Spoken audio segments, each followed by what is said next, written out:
So for this final project of Math V44 Elementary Stats 31478 final, we're going to be doing our final project, and our project objective is to examine how students' physical activity habits relate to their perception of health impact. So with this final project, we have variables. We have 6 variables. We have variable 1, which is a binary version if students have participated in past or present sports, yes or no, with binary data. Again, variable 1 is also to see what sports have students participated in, past or present, soccer, basketball, none, etc., which is going to be categorical data.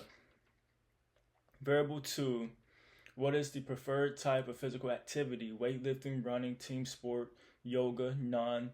This is categorical data. Variable 3, does the student work out daily? This is a binary question. We're going to have binary data, yes or no responses. Variable 4, how many hours does a student exercise per week? This is quantitative question. We're going to have quantitative data. Variable 4, for category revision, how many hours does a student exercise per week? Will be labeled as low, ranging between 0 and 3 hours per week, moderate, ranging between 4 and 7 hours per week, and high ranges between 8+ hours per week. Variable 5, student's age, which is going to be quantitative question, quantitative data. Variable 6, what ways do students feel exercise impact their health? Again, this is categorical data. Positive, negative, unsure, don't exercise. Variable 6, revision as binary question. Does the student feel exercise impact their health? Yes or no answers. Variable 6, which is our final variable, revision as quantitative question. Does students feel exercise impact their health? The number 1 indicates yes, the number 0 indicates no. So now moving forward, we're going to go to our graphs, tables, and charts. So within this project, we're going to have graphs, tables, and charts that is going to be used. Our histogram is going to show the distribution of quantitative variables, examples of student age and average exercise. A histogram can also reveal the data that's spread out or skewed to the right or left of the graph data. And we're also going to be introducing the box plot. The box plot is going to show the spread, the median, quartile, and potential outliers of data. And a box plot can also be used to examine the comparison of exercise hours across age ranges. This is more graphs and tables and charts. So we're also going to be implementing a scatter plot. Our scatter plot is going to show a relationship between 2 quantitative variables. Our scatter plot can also be used to visualize correlation or regression of variables such as age and average exercise. We're going to have a bar chart, a lot of them. They're going to show category data counts in comparison that can be proved to provide visual data on how many students think exercise improves their health. We're going to use a pie chart, a lot of them. And then we have our contingency table, which is going to test the independent variables of types of sports participated in versus students' perceived health impact.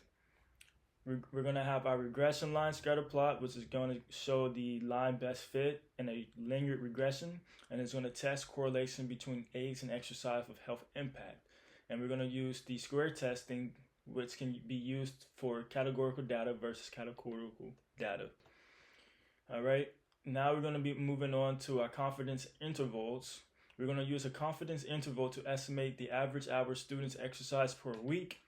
We're going to use a confidence interval to estimate the proportion of students who exercise frequently. We're going to use descriptive statistics to interpret the mean, median, standard deviation, min, max, youngest to oldest students' age. We're going to have an interpretation of frequencies tables, percents of students who picked each physical activity, shows most popular, measures the percent breakdown of patterns and survey results.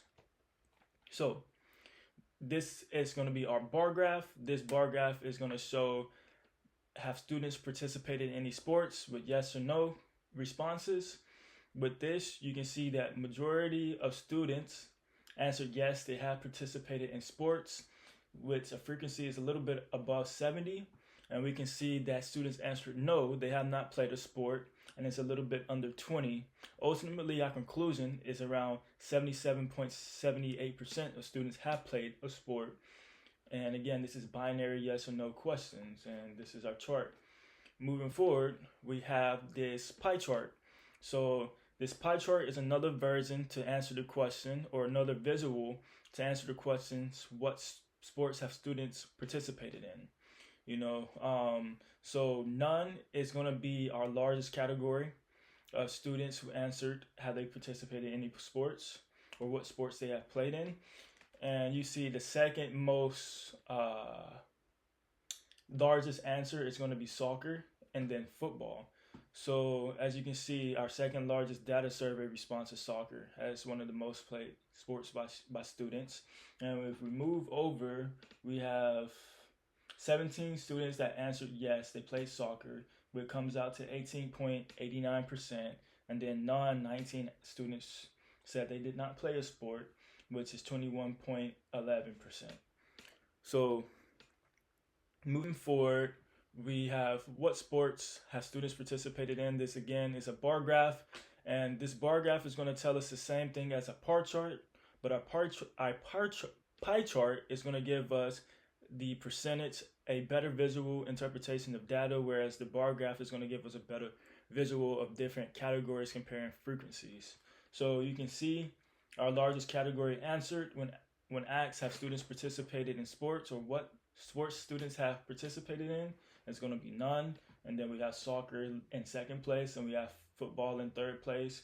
And golf, ice skating, taekwondo, and wrestling are the fewest sports students have participated in. Next, we're going to be moving to the preferred physical activity. Again, this is a pie chart. With this pie chart, our interpretation is that weightlifting is the most preferred physical activity amongst students, which is 32 students answered weightlifting, which comes out to 35.56%, and followed by walking here, which is 20%, and then running, which is 10%. So those are our top 3 preferred physical activities for students. And then now we just have this bar graph instead of the pie chart. And again, our interpretation is the same for the bar graph, just like the pie chart, but they just show different things. So the pie chart gives us percentages, a better visual for interpretation of data, whereas the bar graph is going to give us better visuals of comparing different categories, comparing frequencies. And again, we can see that weightlifting is the most preferred physical activity amongst students, followed by walking, followed by running. Our least categories would be baseball, horse riding, kickboxing, Pilates, push-ups, soccer, tennis. All right. So our next question, does the student work out daily? This is variable 3, which is a binary question. We have a pie chart. So this is students that answered yes, they work out daily, which is 40 students that answered yes, which comes out to 44.44%. Then we have no. 50 students answered no, which is 55.56%. And yeah, this is what our pie chart covers. And now we have how many hours does a student exercise per week? This is variable 4, quantitative question with the box plot and histogram. So we have to talk about our box plot and histogram. So our box plot interpretation, which is here, shows the spread and outliers of students' exercise hours. All right, so the blue box shows the middle, that 50% interquartile range, right? The red lines means or represents the mean average of the average exercise in hours.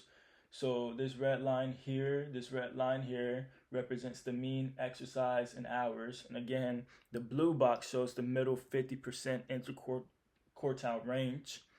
The green line of both boxes is going to represent the middle value of weekly exercise.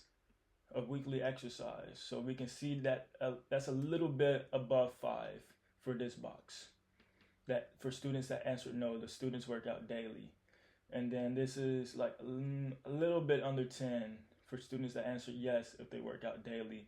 This red line is a little bit on 5 for students that answered no. And then this red line, I would say that it's a little bit around, I would say 5, I would say 6.5. So Within both of these questions, we have outliers. Students that answered yes, we can see our outlier, it's almost topping 35. We can see our outlier here is almost topping 25. But we have these age ranges of students where their outliers of how many hours students exercise per week is this right here. So our interpretation for each group, no, right, is going to say the median green line works out about 4 to 5 hours per week. The median is higher than the median, suggesting that the data is right screwed, which is affected by these outliers. The range of the most values are the hours, outliers. Some students exercise a lot more than typical for the group, which increases the mean value. Our interpretation for each yes group, the students work out daily. The median is around 7 and 8 hours, as you can see. And the mean is very close to the median, which is very symmetrical. The range is most students fall between 5 and 12 hours of exercise per week. Our outliers, a few students exercise more than 30 hours. So you can see this is 30 hours and it's getting fewer and fewer. So again, our mean right here, this green line, this is where we fall in between. So moving on to our histogram. Our histogram is going to be interpreted as our distribution of data is rightly skewed. All right, meaning that mostly students exercise fewer hours, which the number of students exercise more. Majority of students exercise between 0 and 5 hours per week. So by the tallest bar here, fewer students exercise between 6 and 10 hours, and very few go 15 or 20 hours, creating a long tail on the right side of the graph, which suggests that low to moderate exercise levels are typical, while high levels of weekly exercise are less typical within the chart, which is an indication that no students report exercising in this range. So this little break right here, this is just saying that, hey, within our survey, no students indicated that they work out within this time period, you know. So this is going to be the interpretation of both our box plot and our histogram. So we're going to go to the next one. Again, this is just explaining what we just saw within our histogram and our box plot. Moving on, our next question is how many hours does students exercise per week, which is categorical data. We have a high zone, we have a low zone, we have a moderate zone. With our low zone, we have students who exercise 0 to 4 hours per week. So this low zone. And then our moderate is going to be students who mostly work out 5 to 7 hours per week. And then we have our high zone, which is 7+ hours a week that students will exercise. The high category suggests a good number of students are highly active compared to the early histogram. So when we go and we look at the earlier histogram, we can see that it says that a lot of students are not in this high zone, but this chart is saying something different. So this is just the representation of what that means. So students age box plots variable 5 quantitative question. So the interpretation of this box plot of student age, the blue box represents the interquartile range, represents 50% of student ages. The green line represents the median of age 21. Half of the students are younger than this value, going down, and then half of the students are older, going up, you know. And our approximately students' age is around 20 years old. So 20 years old, this is like the age range that students normally fall in. And this is saying that our data is slightly skewed to the right because of the outliers whose students are older. So we have this one outlier where we have like a student that's almost hitting 50. And then we just have these outliers here, and that just skews the chart a little bit, you know, to the right. So that's that. Now, what ways do students feel exercise impact their health? Variable 5, 6. Categorical data, quantitative data, and binary data. So our first chart, we have students that were surveyed that asked, do they exercise? Do they feel like exercise impact their health in a negative way, positive way, or unsure? So within this categorical data, we have most students who answered yes. Their lifestyle when it comes to their fitness and health impacts their health. When we look at the quantitative chart, we can see that, okay, this 0 indicates that students felt a negative way of exercising, this, or they was unsure, or they don't exercise. So that's where they fall in this category. So they're going to take don't exercise, negative, and unsure, put it in one box. Students that are positive and feel like they have a positive impact, they answered 1. And this is going to be, again, most students have a positive impact when it comes to exercise and their health. Moving on to our binary question, yes or no, most students answered yes. They feel like exercise impacts their health in a positive manner. And then we go to no. Some students felt like exercise did not play a part within their physical health. So moving on, the use of linear regression and correlation, quantitative data versus quantitative data. Example, student age versus hours exercise per week. HO, is there no linear relationship between student age and exercise hours? H1, is there a linear relationship between age and exercise hours? So within this testing, we have this green line that's indicating students who had a positive impact with their workout habits and their health. So each of these green lines, as we see, students are going to have a positive impact. And then we have red for negative, and we have blue for don't exercise. So most students who say that they walk, they're unsure if their workout habits impact their health. They feel negative or some type of way about walking and impacts their health. And then we have blue, don't exercise. So it's just funny, I guess walking can be considered exercise or just daily walking in our lives, just doing tasks. But as we can see, our highest category is weightlifting. Students feel a positive way that weightlifting impacts their health. And we just have a little percent that is unsure that weightlifting impacts their health. But majority, this bar goes over to really 30. So out of this 30, we only have a little small percent of students that say that they're unsure with this exercise. And then followed by walking, and then we have running and sports. So with running, we have some students that's unsure. And then the green bars are positive, that students didn't really have anything to say about these sports, whether it was negative experience or don't exercise, but we just had the unsure in dancing, running, walking, and weightlifting. So this is what our square testing tells us. So this is going to be our linear regression of best fit, student age versus hours exercise. And you're going to see that our interpretation of this red line is the best fit is nearly flat. It looked like it's going up a little bit, but it's nearly flat, which tells us that there is a very weak or no association between age and average exercise. The student age has little to no effect on how many students or how much students work out per week. The x-axis represents the student's age. The y-axis represents how many hours exercise per week. You can see that we have a good correlation right here, or a good little pattern going on here that's scattered right here, and then it ends up scattering out. But again, our red line just tells us that there's no correlation between the age and average exercise. So, and we just have this one outlier here that's one student exercise about 35 hours per week, but majority of students are in this range here. But again, there's no correlation. So the use of linear regression, student age versus average exercise. We have our dependent variable, which is how many hours the students exercise per week.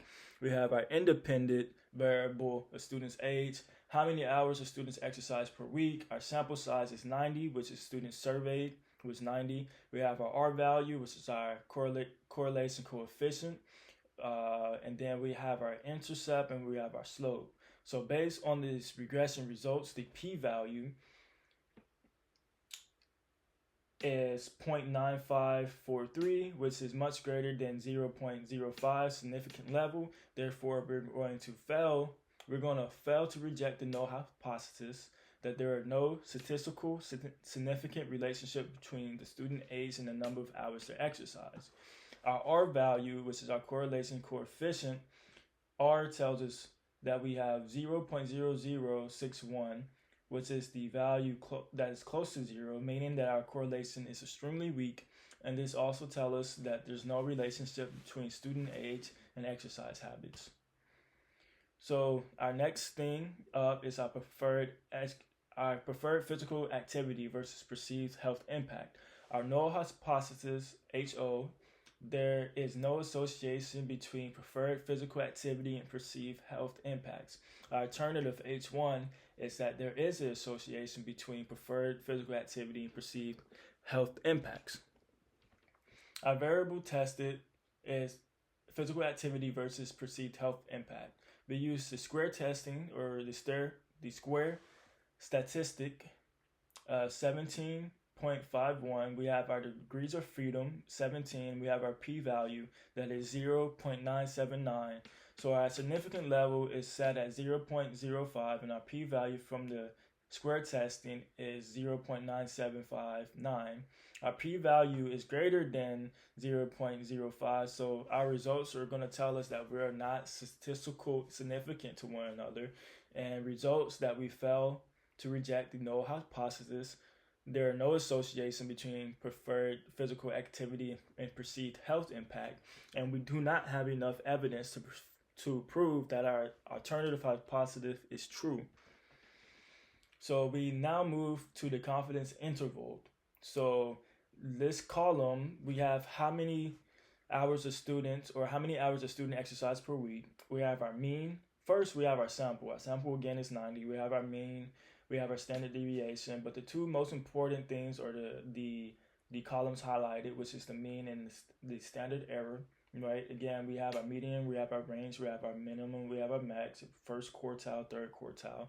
But based off our sample of 90 students, we estimate that average student exercise between 6.29 and 9.0 hours per week. We are 95% confident that this interval contains the true population mean, and I am showing you how this is calculated. So our confidence interval is calculated plus and minus the critical value times the standard error. The critical value for 95% is 1.9 based on normal distribution. Our lower bound is equal to 7.694 minus parentheses 1.96 times 0.7127, which is approximately 6.29. Our upper bound is 7.694 plus parentheses 1.96 times 0.7127, which gives us approximately 9.09. All right, so our conclusion and summary of this project, we found out that majority of students in the sample believe exercise has a positive impact on their health. Most students exercise 0 to 5 hours per week, although some portions of students fail or fall into the high physical activity group. Weightlifting and cardio is the top two most preferred form of physical activity or exercise. Our box plot and histogram show a right skewed distribution, meaning some students worked out over 20 hours per week. Our square testing result shows no significant association between preferred physical activity and perceived health impact. And our linear regression shows no significant relationship between student age and how many hours they exercise per week. And that is the conclusion.